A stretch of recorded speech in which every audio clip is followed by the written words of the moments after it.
मागच्या पार्टमध्ये सांगितल्याप्रमाणे डेट फिक्स होती, हॉलसुद्धा फिक्स होता आणि आता आमची शॉपिंगची तयारी सुरू होती. मस्त अशी खरेदी झाली आणि त्यानंतर प्री वेडिंगचा हट्ट धरला. तर यांना ते आवडत नसलं तरीही माझा हट्ट त्यांनी पुरवला आणि मी मस्त असे फोटोज काढले. व्हिडिओ काढणार नाही हे यांचं आधीच फिक्स होतं, मग मी सुद्धा त्यांच्या शब्दाला मान दिला आणि फक्त फोटोज काढले.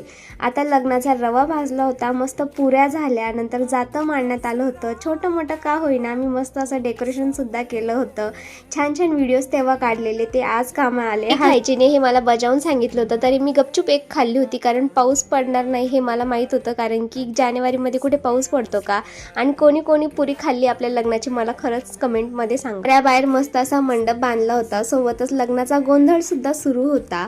हे व्हिडिओ काढणारा कॅमेरामॅन छोटासा भाऊ आहे माझावाला, त्यामुळे इतका कॅमेरा हलतोय. रात्री मस्त मेहंदीचा कार्यक्रम ठेवला होता. सिंपल असं डेकोरेशन झालं, मस्त सर्वांनी डान्स वगैरे करून मज्जा केली. तांदळाला वेगवेगळ्या रंगांमध्ये रंगून अक्षतांचं नाव देण्यात आलं. आता तेव्हा व्हिडिओची क्लॅरिटी चांगली नव्हती म्हणून स्नॅपचॅटचा यूज केला होता. माझ्या 2 मैत्रिणी माझ्या घरी मुक्कामाला आलेल्या होत्या. आता सगळे कार्यक्रम खूप छान झाले होते, फक्त हळदी सोडून. त्या दिवशी असं काय होईल याची आम्हाला अजिबात आयडिया नव्हती.